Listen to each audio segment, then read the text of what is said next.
자, 창세기 41장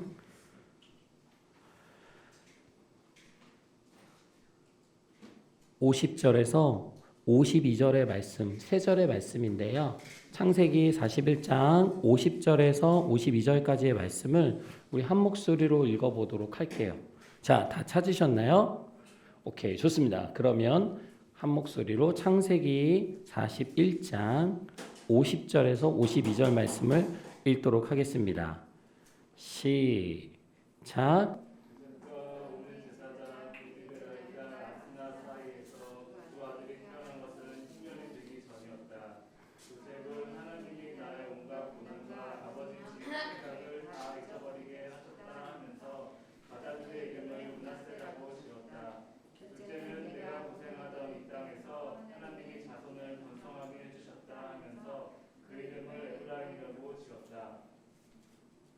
아멘. 자, 제가 개역개정으로 가져왔네요, 오늘. 오랜만에. 거기서, 뭐지? 왜 말씀이 다르지? 자, 같은 내용입니다. 여러분, 우리가 계속해서 요셉의 이야기를 나누고 있는데요. 지난주에 요셉이 술 맡은 관원장, 술 맡은 시종장, 또 빵 굽는 시종장의 꿈을 해석해 줬어요. 그때 누구에게 요셉이 뭔가를 좀 부탁했거든요. 혹시 왕에게 가서 당신의 자리가 회복되거든 저 억울한 저 좀 풀어주세요라고 부탁했는데 누구한테 부탁했을까? 술 맡은 사람? 맞습니다. 술 맡은 사람이 복직됐고 빵 굽는 사람은 어떻게 됐죠? 죽었어요. 자, 그래서 그 술 맡은 사람한테 분명히 부탁했거든요. 제가 이렇게 꿈을 해몽해 줬으니 당신도 저에게 좀 은혜를 베풀어 주세요. 왕에게 꼭 저 상황을 얘기해 줘서 저 좀 풀려나게 해주세요. 그랬는데 그 술 맡은 시종장이 몇 년간 이것을 잊고 있었냐면 몇 년간 잊었을까? 몇 년 동안 이 사실을 잊고 있었어. 자, 몇 년? 2년간 잊었어요. 요셉이 그 시간 동안 얼마나 많이 기다렸을 것 같아요? 그 술 맡은 시종장이 언젠가는 왕에게 얘기해줘서 나를 풀려나게 해주겠지? 언젠가는 기억하겠지? 하루하루 기다렸을 것 같아요. 그런데 아마 한 1년쯤 지나면 여러분 포기하지 않을까 싶어. 보통 1년 지나면 까먹잖아요. 그래서 2년이나 지났어요. 오늘 그때 이후로 2년이 지나서 벌어지는 내용이 오늘의 말씀 41장입니다. 여러분, 그 2년의 시간 동안 얼마나 요셉이 고통스럽고 또 힘들었을까 한번 상상을 좀 해볼 수 있을 것 같아요.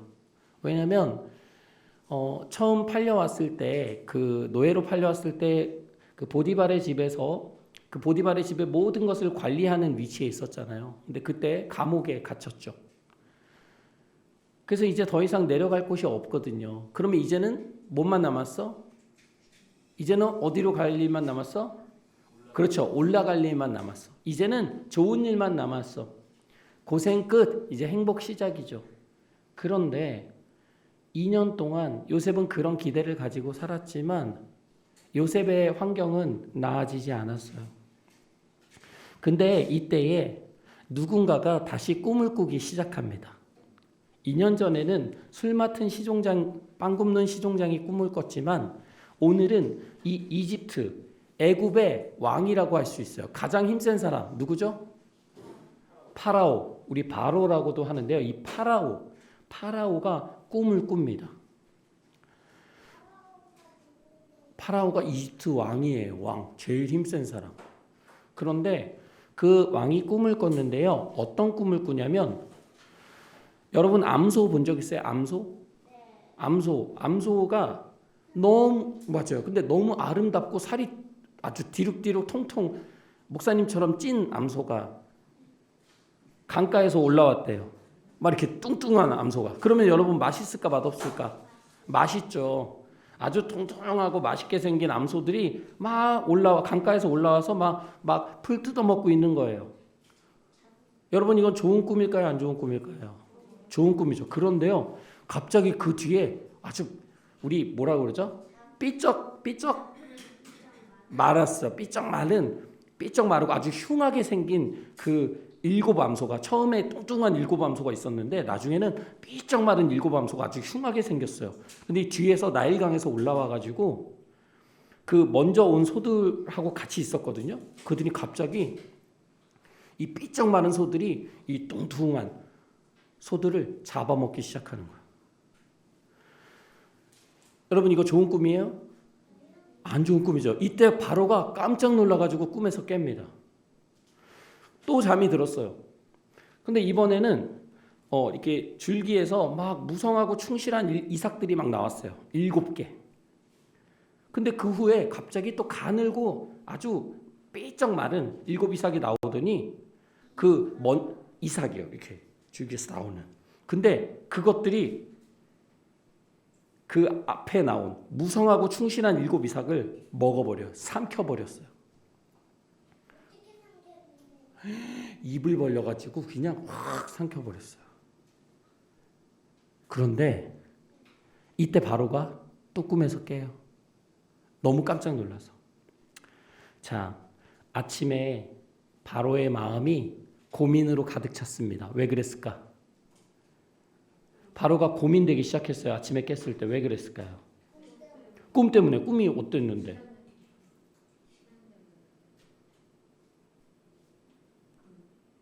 어떤 것 때문에? 꿈이 실현될까봐. 꿈이 이루어질까봐. 그리고 꿈 때문에. 맞아요. 꿈이 너무 안 좋은 거야. 그냥 좋은 꿈만, 좋은 내용만 있었으면 좋은데 꿈 안에 안 좋은 내용들이 있다 보니까 이건 무슨 꿈이지? 혹시 나한테 안 좋은 일이 일어나는 건 아닐까? 이런 걱정이 됐습니다.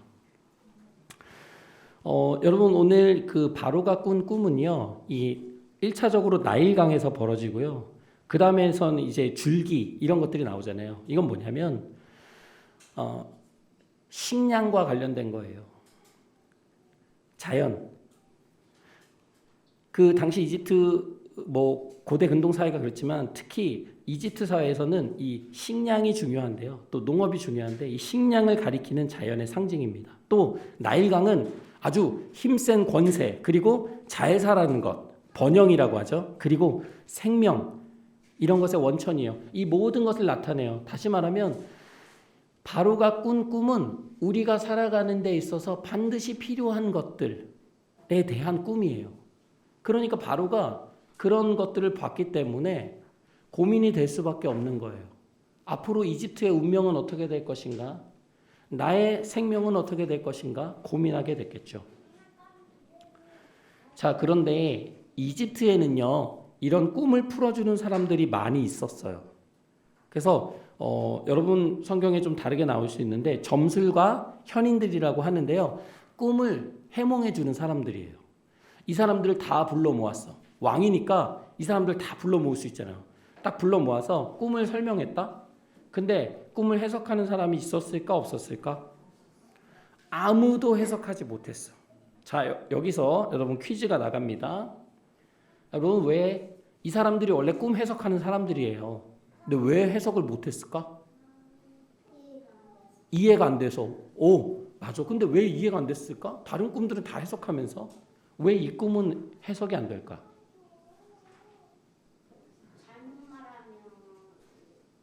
잘못 말하면 왕한테 혼날까 봐. 그러니까 자기들이 자신이 없다는 얘기네. 자, 여러분, 근데 이들이 보통은 꿈을 해석해요. 근데 왜 이 꿈 해석하지 못했을까? 여러분, 왜 그럴 것 같아요? 어려워서. 왜 어려울까? 미궁 속에 빠지는 질문이 계속 같아요. 여러분, 저를 바라보지 마시고, 여러분, 왜 이들이 이 꿈을 해석하지 못했을까요? 하나님이 주신 꿈이어서. 제가 생각했던 것과 가장 비슷한 답입니다. 그러니까 이 꿈은 누구에게로부터 온 거예요? 하나님께로부터 온 거예요. 그들이 일반적인 꿈이나 어떤 것들을 보고 무슨 일이 일어날 거다 이렇게 판단할 수 있었지만 하나님이 계획하신 일을 이들이 알 수가 없는 거예요. 아무리 이들의 기술과 어떤 능력을 발휘해도 하나님이 계획하시는 거니까 그게 나타나질 않는 거예요. 맞습니다. 이때 그 술 맡은 관원장, 술 맡은 시종장이 왕에게 가서 자신의 옛날 2년 전에 자신의 꿈을 해몽해 주었던 누구? 요셉을 소개해 줍니다. 왕이시여, 제가 2년 전에 잘못했을 때, 감옥에 갇혔을 때 요셉이라는 이 히브리 청년이 꿈을 해석해 줘서, 해몽해 줘서 제가 이렇게 복직할 수 있었습니다. 왕에게 잘 보이고 싶었던 것 같아. 요셉에 대한 그 믿음이 있었어요. 요셉이라면 분명히 이 꿈을 해석할 수 있을 것이다. 자, 그런데요, 이 술 맡은 시종장이 하는 말이 좀 재밌어요. 뭐라고 이야기하냐면, 예전에 제가 감옥에 있을 때 그 히브리 청년에게 우리의 꿈을 말해 주었는데, 그가 우리의 꿈을 풀래 그 꿈대로 각 사람에게 해석해 주었습니다. 무슨 이야기냐면, 이 술 맡은 시종장은 어떻게 기억하고 있냐면, 요셉이라는 사람이 나의 꿈을 해석해 주었다라고 기억하고 있는 거예요. 여러분 맞아요? 왜 아니죠? 맞아요. 실제로 요셉이 해석하고 해몽해 준 것은 맞지만 그때 요셉이 분명하게 얘기했어요. 해석은 하나님이 하신다. 해석은 제가 하는 게 아닙니다. 해석은 하나님이 하시는 겁니다. 그러니까 결국은 이 해석은 하나님이 하신 거지만 술 맡은 시종장은 기억하지 못하는 거예요. 그냥 요셉이라는 그 히브리 청년, 나를 섬기는 아이가 나한테 꿈을 해석해 줬지. 걔가 그런 능력 있는 애야 라고 기억했습니다. 그래서 여러분, 왕 앞에 갈 때는 지금 요셉이 재수의 신분이잖아요. 막 샤워도 잘 못하고요. 막 꼬질꼬질하고 막 옷도 막 안 좋고요. 막 이렇게 해진 옷 입고 막 그러거든요. 그럼 왕 앞에 가려면 어떻게 해야 될까?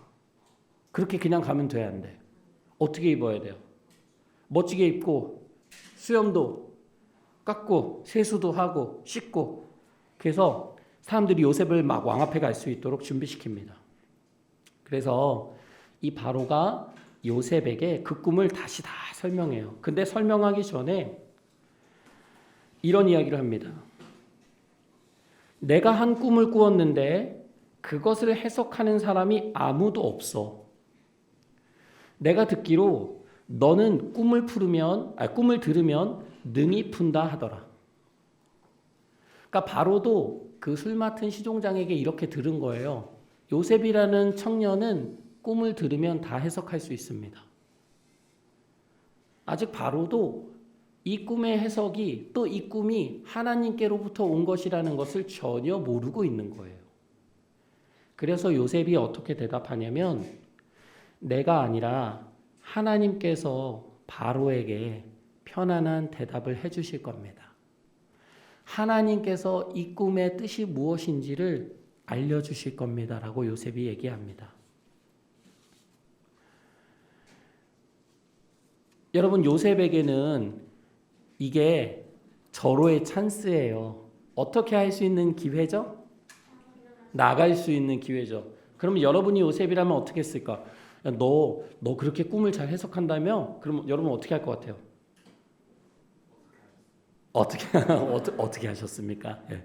저라면 이렇게 할 것 같아요. 저라면 제가 웬만하면 꿈을 해석해 드리지 않는데 왕이시니까 해석해 드릴게요. 그 대신에 저를 감옥에서 좀 빼내 주세요. 그래서 꿈 해몽 전담반에 저를 좀 넣어 주세요. 뭐 이렇게 해서 어쨌든 감옥에서만큼은 나올 수 있도록 노력했을 것 같아요. 그런데 요셉 그렇게 하지 않습니다.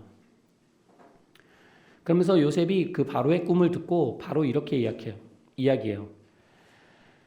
하나님이 그가 하실 일을 바로 왕에게 보이셨습니다.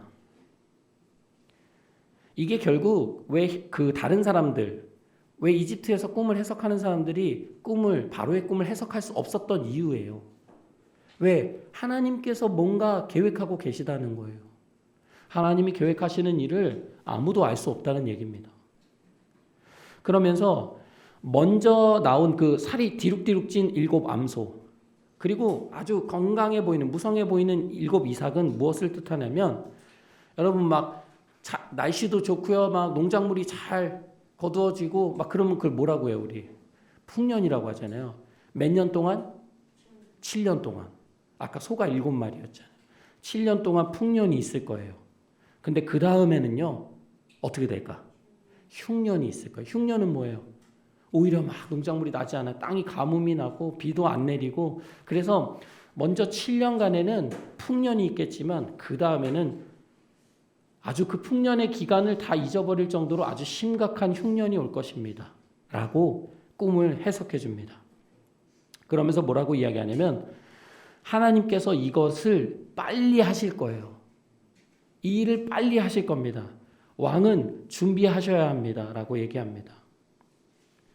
그러면서 요셉이요, 방금 감옥에서 왔으면서 왕에게 어떻게 해야 되는지 구체적으로 알려주고 있어요. 첫 번째, 뭘 해야 되냐면, 명철하고 지혜 있는 사람을 선택해서 애굽 땅을 다스리게 하세요. 여러분, 이 얘기는 뭐예요? 바로가 할 수 있다, 없다? 없다. 바로는 이것을 할 수 있는 지혜가 없다는 얘기예요. 이것을 구체적으로 할 수 있는 명철하고 지혜 있는 사람을 선택해야 되는 것. 그게 첫 번째입니다. 아니요, 새로운 왕은 아니고 이 일을 할 수 있는 사람들. 그래서 왕은 그대로지만. 자, 두 번째, 그 각 지역 안에 감독들을 두어서요, 그 풍년이 있을 때 있잖아요, 농작물이 많이 거두어들일 때요, 애굽 땅의 5분의 1을 따로 떼놓는 거예요. 그러면서 그 모든 곡식들, 남는 곡식들을 거기다가 쌓아놓는 거죠. 이 쌓아놔서 언제 쓸까? 그렇지. 흉년이 왔을 때, 그때 백성들에게 나누어 줄 수 있는 거죠. 그러면서 요셉이 뭐라고 하냐면 36절에서 이와 같이 곡물을 이 땅에 저장하여 흉년을 대비하신다면 땅이 이 흉년으로 말미암아 망하지 않을 겁니다. 여러분, 이 이야기 이미 우리가 다 알고 있는 이야기입니다. 여러분, 요셉이 우리가 꿈꾸는 사람이라고 알고 있습니다. 그런데 요셉은 자신이 꾸는 꿈 못지않게 꿈을 해석하고 해몽하는 사람이었어요. 그런데 요셉이 거기서 끝나지 않고요, 하나님이 주신 지혜를 가지고 있는 사람이었어요. 하나님만이 주실 수 있는 지혜를 가진 사람이에요. 그러니까 꿈을 꾸는 사람일 뿐만 아니라 꿈을 해석할 수 있는 사람이었고, 또 거기서 끝나는 것이 아니라 정말 하나님만이 주실 수 있는 지혜로 그 어려움들, 하나님이 보여주신 그 꿈을 극복해 나가는 그런 정말로 지혜로운 사람이었습니다. 여러분, 지난주 말씀에서 나눴지만 꿈을 꾸는 사람은 많아요. 여러분, 오늘도 혹시 주무시다가 잠자다가 꿈 꿨나요? 오늘도 꿨어요? 예. 봐봐요. 꿈 많이 꾸잖아요. 오늘 아침에 저도 저희 집에서 같이 사는 분 중에 한 분으로부터 꿈 얘기를 한 5분간 들었어요.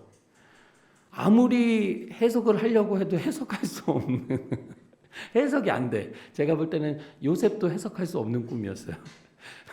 대전에서 오신 분도 있지만 대전 갈마동부터 시작해가지고 다 아는 데가 다 나오고요, 아는 사람 다 나오고 도저히 해석이 불가능한 꿈을 들었는데, 그런데 이렇게 우리가 꿈은 꿉니다. 꿈은 꾸지만 꿈을 해석한다는 것은 쉽지 않아요. 그런데 이거보다 더 나아가서 더 어려운 것은 무엇이냐면, 하나님께서 주신 지혜를 가지고 그 해석한 꿈의 상황을 극복해 나가는 겁니다. 꿈을 꾸고 그 꿈을 해석하는 것은 단순히 그런 일이 벌어질 것이다라고 말하는 거예요. 그렇지만 요셉은 여기서 끝나지 않았고, 그렇다면 그렇다면 어떻게 해야 할 것인가에 대해서 지금 왕에게 안내하고 있는 겁니다. 솔직히 해몽만 해줘도요, 꿈 해석만 해줘도 요셉이 자신의 할 일을 다 한 거예요. 어떻게 보면 오지랖인데요. 바로에게 무엇을 해야 될지 구체적으로 다 얘기해 줍니다. 왜 요셉이 이런 이야기를 했을까? 36절 마지막에 나오는 땅이 이 흉년으로 말미암아 망하지 아니하리라 라는 말씀을 보면서 저는 이런 생각을 해요. 요셉의 마음 안에 자신이 살아가는 땅을 구하고 함께 하는 사람들을 구하고자 하는, 그들의 생명을 살리고자 하는 마음이 요셉 안에 있구나라고 저는 생각해 봤습니다. 여러분, 정말 하나님을 사랑하고 하나님을 신실하게 따라가는 사람은 단순히 꿈을 꾸는 사람이 아니에요. 꿈을 꾸고 나는 이런 것을 이룰 거야 라든지 자신의 야망을 가지고 자신의 욕망을 가지고 이거를 어떻게든 이루어낼 거야 라고 하면서 그 꿈을 따라 살아가는 사람은 아닙니다. 어찌 보면 요셉이 어린 시절을 그렇게 보냈어요. 하나님이 나에게 이런 큰 꿈을 주셨네. 나는 이 꿈을 이루고 또 이 꿈이 나에게 이루어지면 나는 행복한 삶을 살 거야 라고 생각했을지도 몰라요. 그런데 점점 요셉에게 다가오는 고난의 시간들을 통해서 요셉은 또 그 기간에 하나님께서 주신 은사를 통해서 다른 사람의 꿈을 해석하는 사람으로 자라납니다. 그런데 여기서 끝나지 않고 그 꿈을 그 꿈 안에서 어떻게 생명을 살려낼지 고민하는 요셉의 모습을 보면서 우리가 하나님을 믿고 따라가는 것도 어찌 보면 이러한 과정을 통해 성숙해 나가야 하는 과정이 아닐까 생각해 보게 돼요. 꿈을 꾸고 해석하는 어떤 능력에서 끝나는 것이 아니라 우리의 마음과 관심이 하나님이 우리에게 주신 사람들, 또 우리가 지내는 곳, 그곳을 살리고 사람들을 살리는 것에 마음을 두고 우리가 하루하루를 보낸다는 이야기입니다.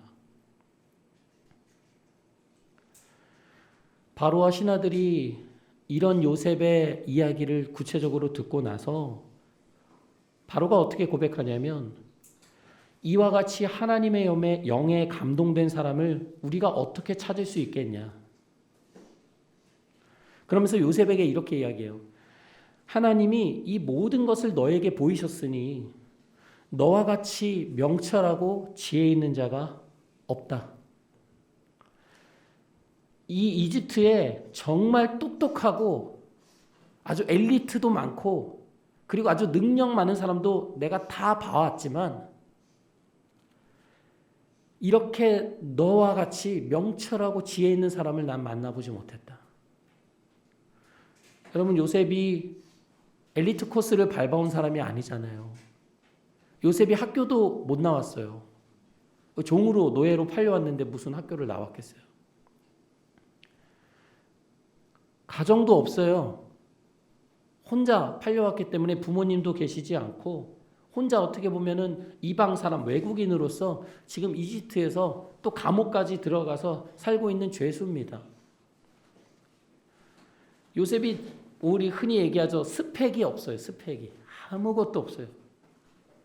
그런데 그런 요셉을 보면서 너와 같이 지혜를 가진 사람을 내가 보지 못했다. 그런 사람은 없다라고 오늘 바로가 고백하고 있는 겁니다. 여러분, 그러면서 바로가 요셉에게 너는 내 집을 다스리라. 이것은 무슨 뜻이냐면 바로의 집을 다스리라는 것이 아니라 바로가 통치하는 이 온 이집트를 다스리라는 얘기입니다. 그러면서 내가 겉으로는 너보다 높아 보이지만 실제로는 그렇지 않다. 그러니까 결국은 여러분, 우리 그런 얘기 하잖아요. 바지사장? 바지사장 뭐죠? 바지사장 뭐예요? 그렇죠. 월급 사장이고 이름만 사장이에요. 그 실세는 따로 있어요. 지금 그 얘기하는 거야. 나 바지 사장이야. 나는 중요하지 않고 너가 이 나라를 통치해야 돼. 실질적인 네가 왕이야라고 얘기하고 있는 겁니다. 그러면서 요셉을 총리가 되게 하죠. 그러면서 자기의 반지를 빼어주고요. 그리고 요셉에게 그 세마포 옷을 입혀요. 그 가는 배로 만든 이 흰색의 옷인데요. 요셉이 그동안 이 옷에 대한 그 아픔의 기억들이 많았잖아요. 근데 드디어 그 높은 자리에 앉아서만이 입을 수 있는 옷을 오늘 바로가 직접 입혀주고 있는 겁니다. 금사슬을 목에 걸어줘요. 그리고 자기가 가지고 있는 수레에다가 태웁니다. 그러면서 뭐라고 하냐면 그 신하들이 쫙 있잖아요. 거기서 바로가 소리를 딱 질러요. 어떻게 지르냐면 엎드려라 이렇게. 여러분 영화 보면은 왕이 지나갈 때 사람들 다 어떻게 해요? 바닥에 엎드리잖아요. 고개도 못 들어요. 오늘 똑같은 장면이 일어나고 있는 겁니다.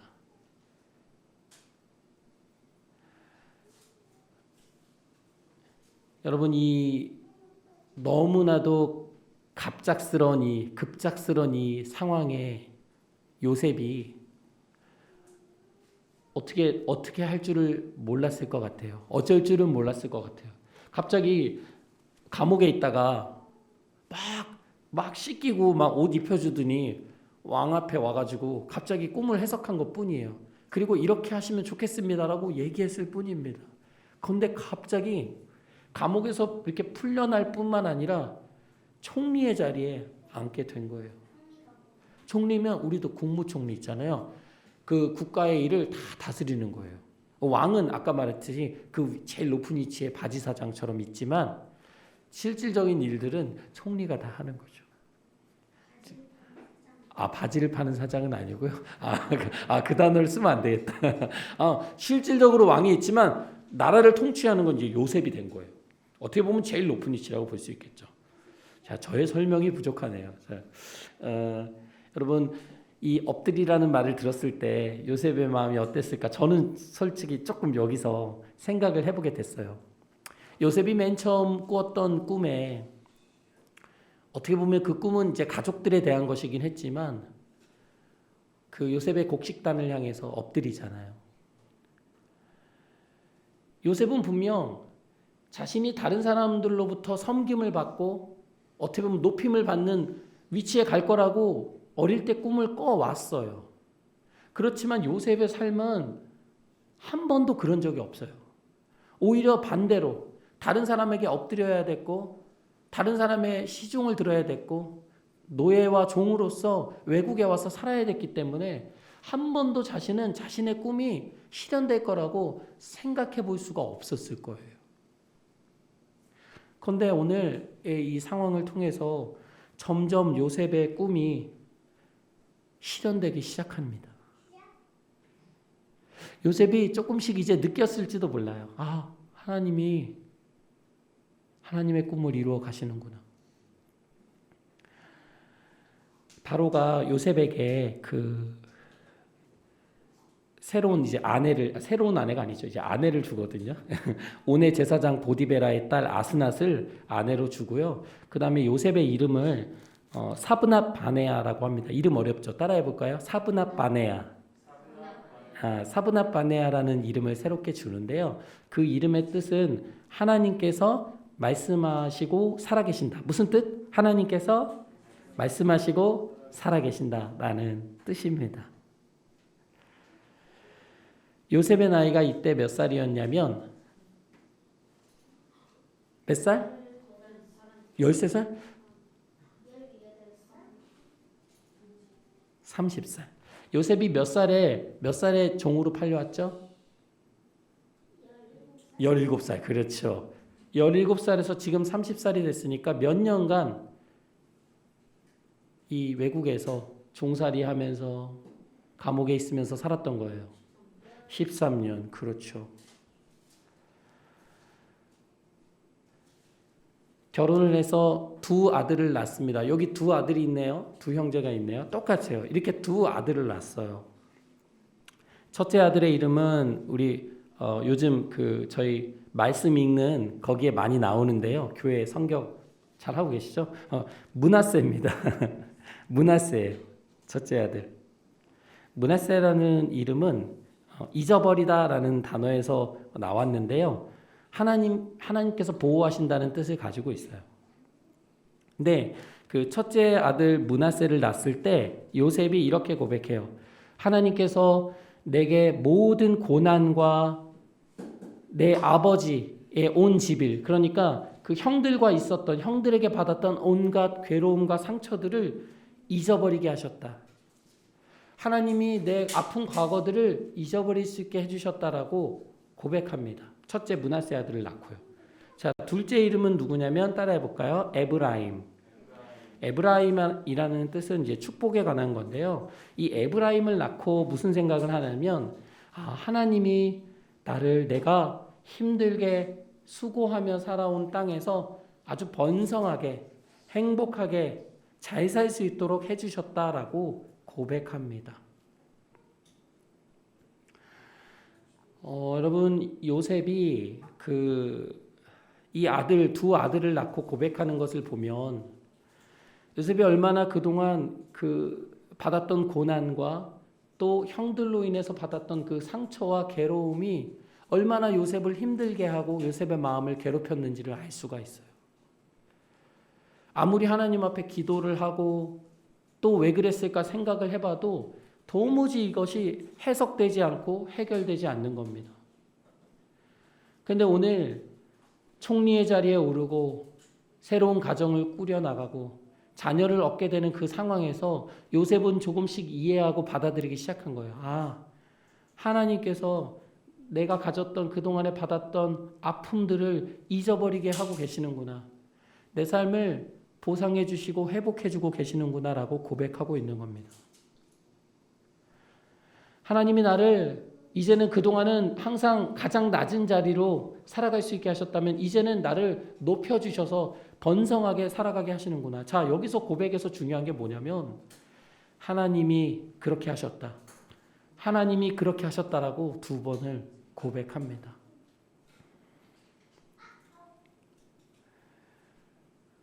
여러분, 요셉이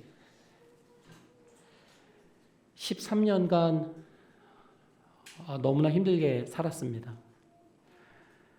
13년간 힘들게 살아가면서 요셉이 여러분 무엇을 배웠을 것 같아요? 여러분 그 시간이 요셉에게 어떤 의미가 있었을 것 같습니까?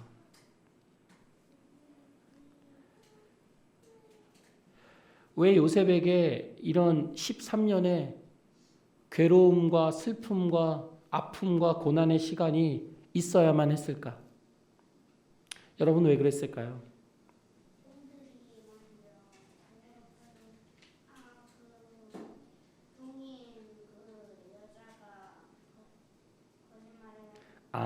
형들이 팔았고, 맞아요. 그 다음에 또 보디발의 아내가 또 누명을 씌웠고, 그런 어려운 일들로 인해서 이렇게 시간들이 길어졌던 거죠. 자, 하나님께서 이 모든 과정을 지켜보고 계셨어요. 분명히 하나님께서는 우리가 요셉의 이야기를 봤지만 요셉의 이야기에서는 항상 주체가 하나님이에요. 하나님이 함께 하셨고 하나님이 이렇게 하시고 하나님이 꿈을 해석해 주시고 하나님이 보여주시는 거예요. 요셉이 아는 거예요. 내 삶의 주체가 누군지를 깨닫기 시작한 거예요. 내가 어떤 꿈을 꾼 것이 중요한 게 아니라 그 꿈을 꾸게 하시는 분이 하나님이시구나. 그 꿈을 해석하시는 분도 하나님이시구나. 그리고 그 꿈을 통해서 무언가를 이루기 원하시는 분도 하나님이시구나. 모든 삶의 주권이 주체가 하나님이시라는 것을 요셉이 정말로 삶을 통해서 이 13년간 충분하게 배웠다고 생각합니다. 오죽하면 요셉이 그동안 받았던 상처와 괴로움조차 이것을 회복하는 것조차 하나님께서 하지 않으시면 안 되는구나라고 오늘 요셉이 모든 것을 그냥 하나님 앞에 내어놓고 있는 거예요.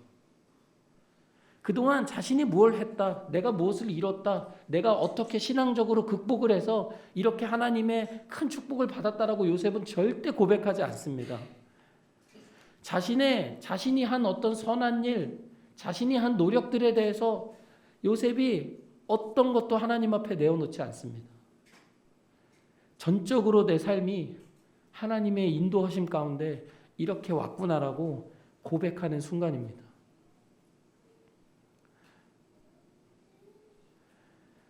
실제로 이 애굽 땅에 이 7년의 풍년이 그치고 흉년이 들기 시작합니다. 그러면서 이 애굽, 이집트 땅이 곡식을 잘 모아놨잖아요. 그러니까 그 나라 사람들도 막 요셉을 찾아오지만 어디에서 또 찾아올까? 외국에서. 다른 나라는 그 꿈을 꾼 사람이 없는 거야. 준비를 못했어. 그래서 모든 나라에서 양식을 사기 위해서 애굽으로 들어와서 요셉을 찾아오게 됩니다.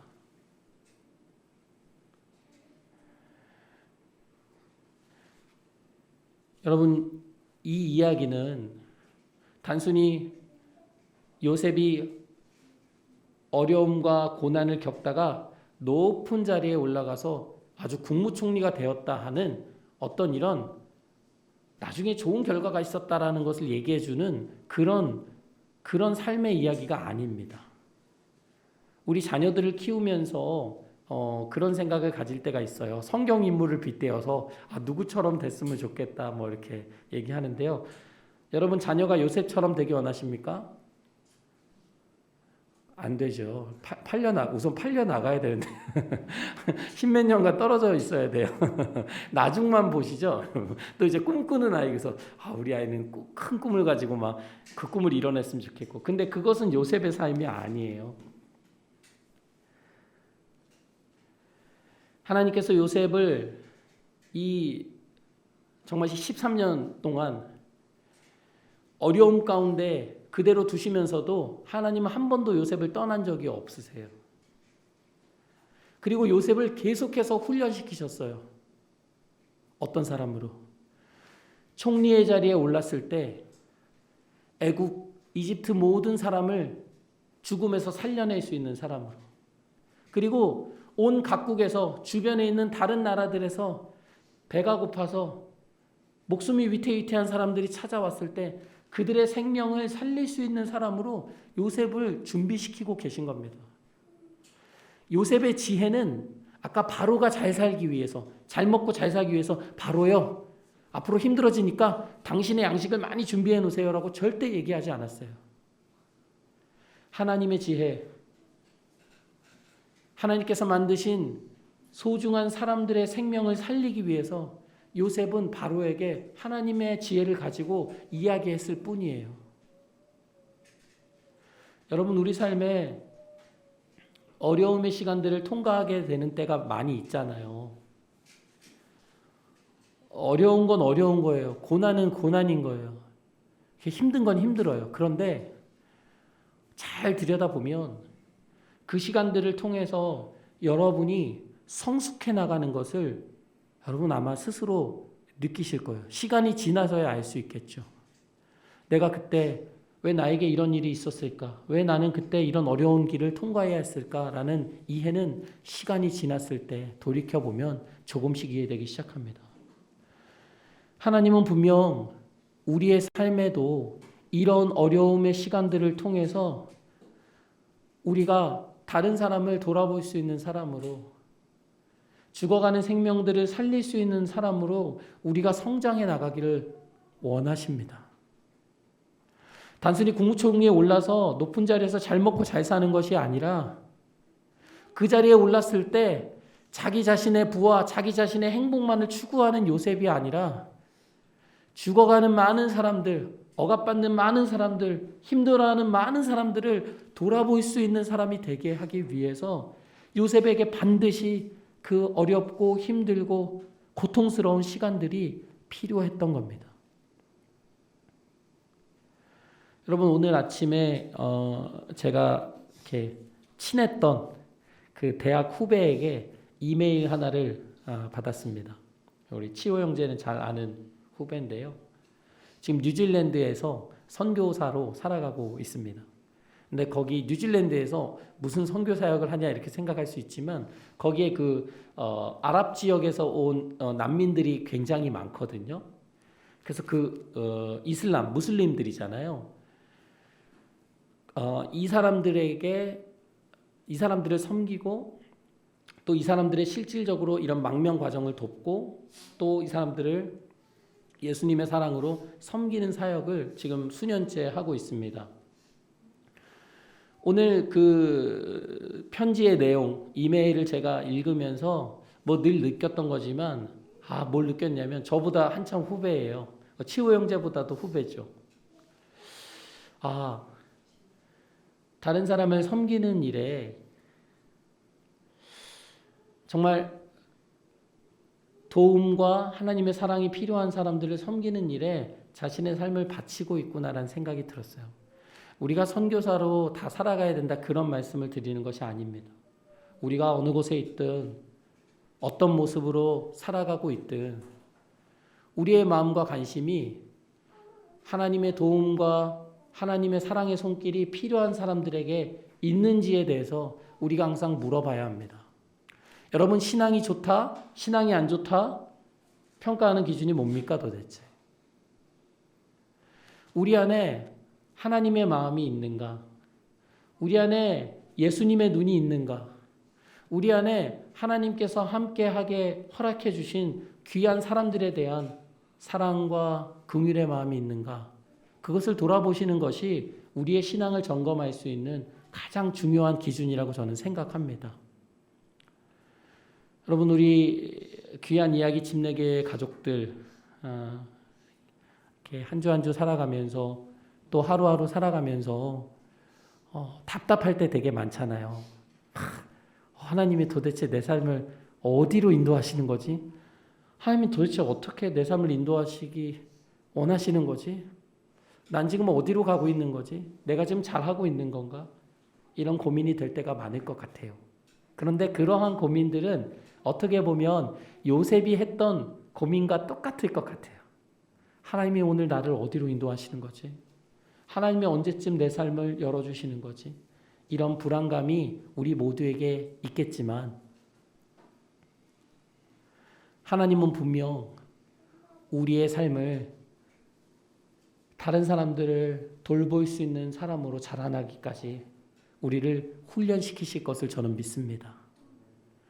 다가오는 한 주간의 삶도 비록 힘들지라도 하나님이 우리 곁에 늘 함께 하시고 우리의 삶을 가장 선한 길로 인도하고 계신다는 것을 잊지 않으셨으면 좋겠습니다. 우리 시간 함께 기도하겠습니다. 이 시간에 기도하실 때는 하나님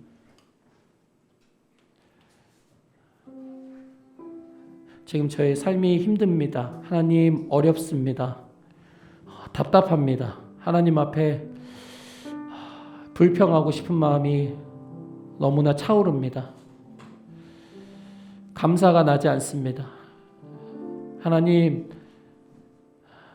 우리의 이런 답답하고 힘든 마음조차 주님 앞에 올려드리기 원합니다.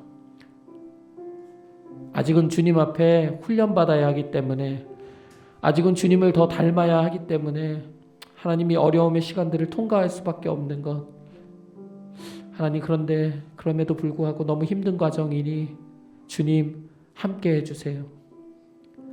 주님, 이 모든 과정에 주님 우리를 지켜달라고, 또 이 시간 말씀을 통해서 하나님께서 우리 마음에 주시는 메시지가 있다면 우리 시간 함께 기도했으면 좋겠습니다. 기도하시겠습니다. 하나님 아버지, 주님,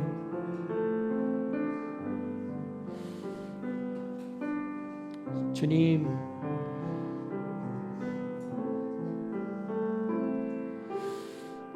주님, 주님, 주님, 주님, 주님,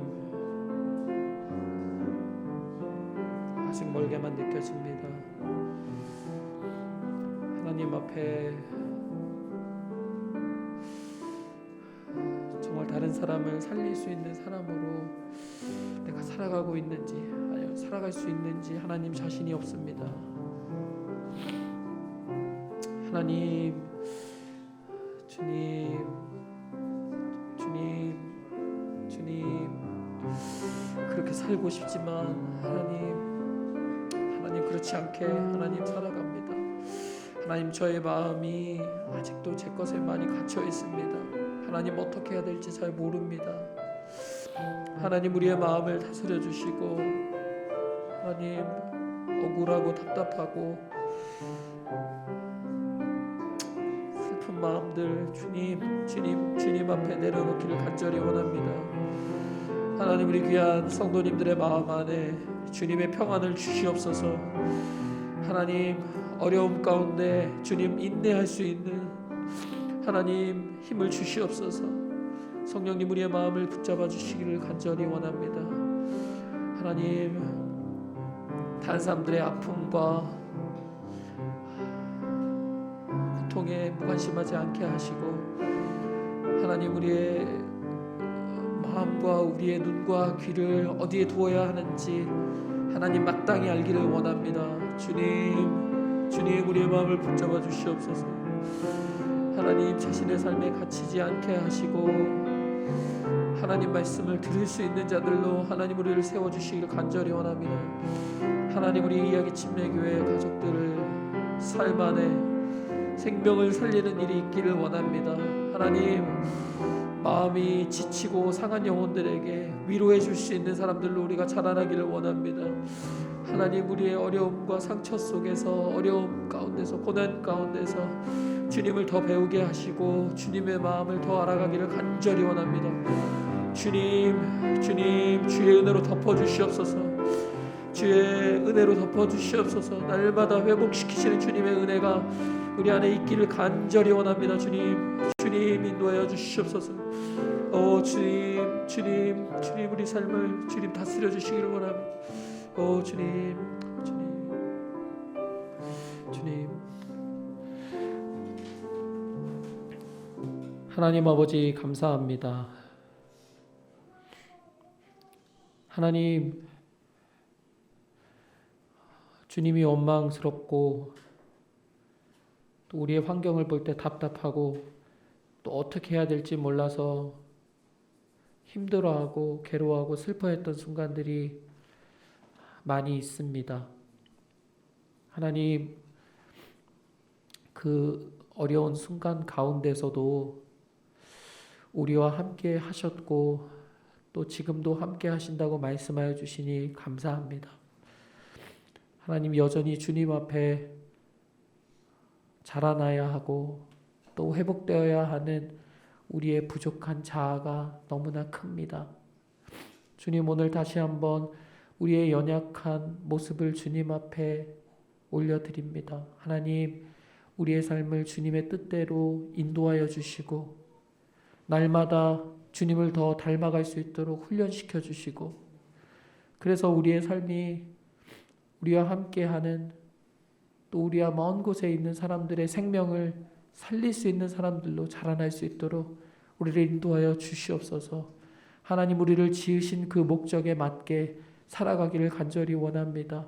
하나님, 그 모든 과정에 있는 어려움들이 있겠지만 그때마다 성령님, 우리가 쓰러지지 않고 뒤돌아가지 않도록 우리를 붙잡아 주시옵소서. 하나님, 이렇게 귀한 이야기 침례교회 가족들 날마다 지켜주시니 너무 감사합니다. 우리 한 주간 살아갈 때에도 주님의 함께 하심은 그 힘으로 한 주를 버티기를 간절히 원합니다. 하나님, 특별히 시험을 앞두고 또 긴장되는 가운데 공부하는 우리 형제 자매들이 있습니다. 그들에게 주님, 그들의 마음을 굳건히 하시고 지혜를 주셔서 주님의 돌보심과 평안함 가운데 이 시간들을 잘 준비해 나가도록 인도하여 주시옵소서. 주님, 이 모든 예배 영광 받으실 주님 찬양하고 예수님의 이름으로 기도했습니다. 아멘.